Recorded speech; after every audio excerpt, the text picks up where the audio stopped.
முதலில் இந்த நேரத்திற்கான தலைப்புச் செய்தியை பார்க்கலாம். குடியரசுத் தலைவர் உரைக்கு நன்றி தெரிவிக்கும் தீர்மானம் மீது பிரதமர் இன்று மாலை 4 மணி அளவில் பதிலளிக்கிறார். மத்திய அரசு மீது அடுக்கடுக்காக ராகுல் குற்றம் சாட்டிய நிலையில் மக்களவையில் மோடி பதிலுரை. தமிழ்நாட்டில் உள்ள கலை அறிவியல் கல்லூரிகளுக்கு இந்த ஆண்டு முதல் ஒரே நேரத்தில் தேர்வு என கல்லூரி கல்வி இயக்குநர் அறிவிப்பு. பருவத் தேர்வுகளை நவம்பர் 4 தொடங்கி நவம்பர் 30 அல்லது அதற்கு முன் முடிக்கும் வகையில் உத்தேச பட்டியல் வெளியீடு.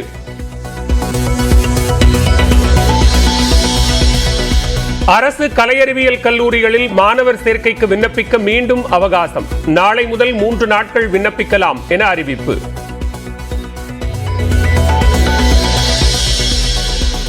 நெல்லையில் பள்ளியில் சாதி ரீதியான பிரச்சனையால் மாணவர்கள் மோதிக்கொண்டது அதிர்ச்சி அளிப்பதாக அதிமுக பொதுச் செயலாளர் EPS எக்ஸ் பக்கத்தில் பதிவு. சாதி பிரிவினைகளை ஒழிக்க பள்ளிகளில் மாணவர்களுக்கு சமத்துவ எண்ணங்களை போதிக்கவும் தமிழக அரசுக்கு வலியுறுத்தல். தஞ்சாவூர் அரசு பேருந்தில் தூய்மை பணியாளர்களை ஏற்ற மறுத்த விவகாரம். பேருந்தின் நடத்துனர் உள்ளிட்ட 2 பணியிட மாற்றம்.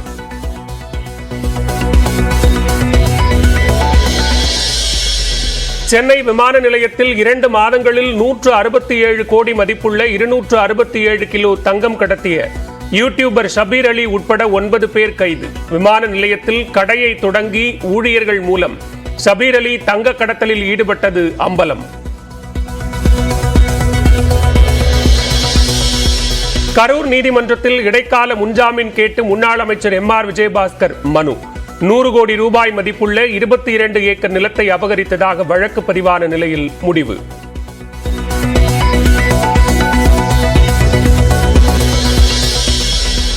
விக்கிரவாண்டி இடைத்தேர்தல் களத்தில் அமைச்சர் துரைமுருகன் பரப்புரை. தாக்குதல் நடத்துவது பாமகவின் தொழில் எனவும் விமர்சனம்.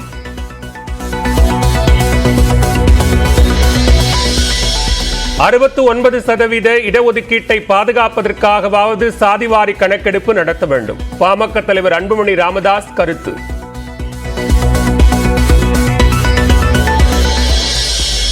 தான் பேசியதை நீக்கினாலும் உண்மையை நீக்க முடியாது. பிரதமர் மற்றும் பாஜக பற்றி மக்களவையில் பேசியது அவை குறிப்பிலிருந்து நீக்கியது குறித்து ராகுல் காந்தி கருத்து. दुनिया में सच्चाई एक्सपंज हो सकती है, मगर रियलिटी में सच्चाई एक्सपंज नहीं हो सकती है. जो मैंने कहा था, जो मैंने कहना था, मैंने कह दिया.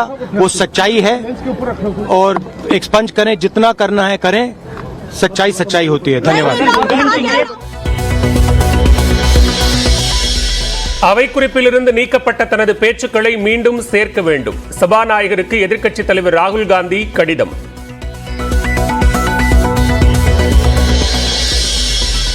ஆங்கிலத்திலிருந்து தமிழில் மொழிபெயர்க்கப்பட்ட 100 சட்ட புத்தகங்கள் முதலமைச்சர் மு.க. ஸ்டாலின் வெளியிட்டார்.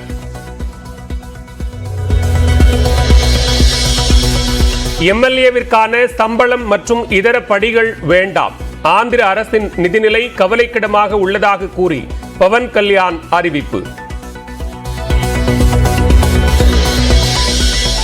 நீட் தொடர்பான அனைத்து விவகாரங்களையும் உச்சநீதிமன்ற தலைமை நீதிபதி சந்திரசூட் தலைமையிலான அமர்வே விசாரிக்கும்.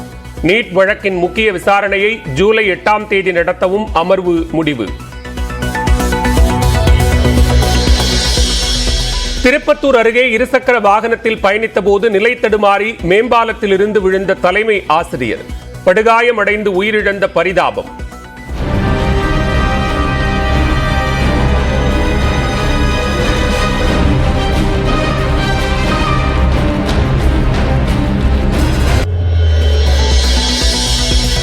திண்டுக்கல் அருகே தனிமையில் உள்ள காதலர்களை குறிவைத்து வழிப்பறி செய்த கும்பல் கைது. 15 சவர நகை, 2 இருசக்கர வாகனங்கள் பறிமுதல்.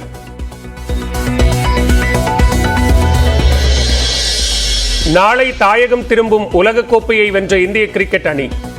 பார்படோஸில் புயலின் தாக்கம் தொடர்வதால் தனி விமானம் மூலம் அழைத்து வர ஏற்பாடு. ஜிம்பாப்வே கிரிக்கெட் தொடருக்கான இந்திய அணியில் சாய் சுதர்ஷன் உள்ளிட்ட 3 பேர் சேர்ப்பு. மேற்கிந்திய தீவுகளிலிருந்து சஞ்சு சாம்சன், ஜெய்ஸ்வால், சிவம் துபே தாயகம் திரும்பாததால் வாய்ப்பு.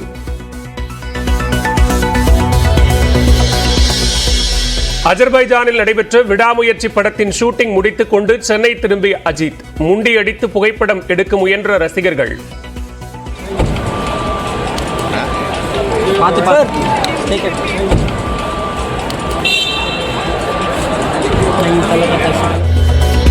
தஞ்சாவூரில் தூய்மை பணியாளர்களை அரசு பேருந்தில் ஏற்ற மறுத்த நடத்துனர் உட்பட 2 பேர் பணியிடை நீக்கம் செய்யப்பட்டனர்.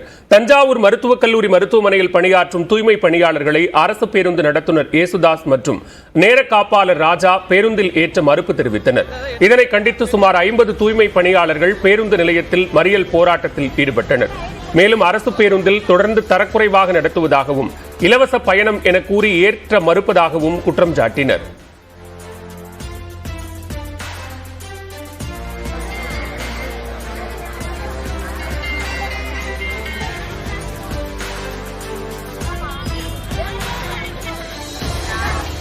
தகவல் அறிந்து சென்ற காவல்துறை அதிகாரிகள் உரிய நடவடிக்கை எடுப்பதாக உறுதியளித்ததை தொடர்ந்து போராட்டம் கைவிடப்பட்டது. இதனைத் தொடர்ந்து அரசு பேருந்து நடத்துனர் ஏசுதாஸ் மற்றும் நேர காப்பாளர் ராஜா பணியிடை நீக்கம் செய்யப்பட்டனர். மக்களவையில் எதிர்க்கட்சித் தலைவரின் உரையில் இருந்து 11 பகுதிகள் நீக்கப்பட்ட நிலையில் தான் உண்மையை மட்டுமே பேசியதாக ராகுல் காந்தி விளக்கம் அளித்துள்ளார். மக்களவையில் குடியரசுத் தலைவர் உரை மீதான விவாதத்தில் எதிர்க்கட்சித் தலைவர் ராகுல் காந்தி சுமார் 1.25 மணி நேரம் பேசினார். நீட் தேர்வு முறைகேடு முதல் பிரதமரின் தேர்தல் பரப்புரை வரை பல்வேறு குற்றச்சாட்டுகளை முன்வைத்து ராகுல் காந்தி கடுமையாக சாடினார். ராகுல் காந்தி உரையாற்றிய போதே பிரதமர் மோடி, உள்துறை அமைச்சர் அமித்ஷா, பாதுகாப்புத்துறை அமைச்சர் ராஜ்நாத் சிங் உள்ளிட்ட அமைச்சர்கள் பலமுறை குறுக்கீடு செய்தனர். ராகுல் காந்தி உரையாற்றிய பிறகு அமித்ஷா, பூபேந்தர் யாதவ், கிரண் ரிஜிஜு ஆகியோர் சபாநாயகர் ஓம் பிர்லாவை அவரது அலுவலகத்தில் சந்தித்தனர். அப்போது அவையின் விதிமுறைகளை மீறி ராகுல் காந்தி பேசியதாக சபாநாயகரிடம் புகார் அளித்தனர். அதன் அடிப்படையில் ராகுல் காந்தி ஆற்றிய உரையில் 11 பகுதிகளை அவை குறிப்பிலிருந்து சபாநாயகர் நீக்கி உத்தரவிட்டார். அதில் இந்துக்கள், RSS, பாஜக, பிரதமர் மோடி, சபாநாயகர் குறித்து பேசியவை நீக்கம் செய்யப்பட்டுள்ளன. இந்நிலையில் செய்தியாளர்களை சந்தித்த ராகுல் காந்தி மோடியின் உலகத்தில் உண்மைகளை நீக்கிவிடலாம் என்று விமர்சித்தார். दुनिया में सच्चाई एक्सपंज हो सकती है, मगर रियलिटी में सच्चाई एक्सपंज नहीं हो सकती है. जो मैंने कहा था, जो मैंने कहना था, मैंने कह दिया. वो सच्चाई है और एक्सपंज करें, जितना करना है करें. सच्चाई सच्चाई होती है. धन्यवाद. தான் உண்மையை மட்டுமே பேசியதாகவும் அவர்கள் எதை வேண்டுமானாலும் நீக்கட்டும் என்றும் ராகுல் காந்தி கூறினார். இந்நிலையில் அவை குறிப்பில் இருந்து நீக்கப்பட்ட தன்னுடைய பேச்சின் பகுதிகளை மீண்டும் சேர்க்க வேண்டும் என்று சபாநாயகர் ஓம் பிர்லாவிற்கு ராகுல் காந்தி கோரிக்கை விடுத்துள்ளார். இது தொடர்பாக சபாநாயகருக்கு ராகுல் காந்தி அனுப்பியுள்ள கடிதத்தில் உண்மைக்கு முரணாக தான் எதையும் பேசவில்லை என்று குறிப்பிட்டுள்ளார். மேலும் நாடாளுமன்ற அவை விதி 380 தனது பேச்சு எந்த வகையிலும் மீறவில்லை என்றும் ராகுல் காந்தி விளக்கம் அளித்துள்ளார். தனது உரையின் கணிசமான பகுதியை நீக்கியது அதிர்ச்சி அளிப்பதாக குறிப்பிட்ட ராகுல், மக்களின் குரலை வெளிப்படுத்த ஒவ்வொரு உறுப்பினருக்கும் அரசியல் அமைப்பின்படி பேச்சு சுதந்திரம் இருப்பதாக கூறியுள்ளார்.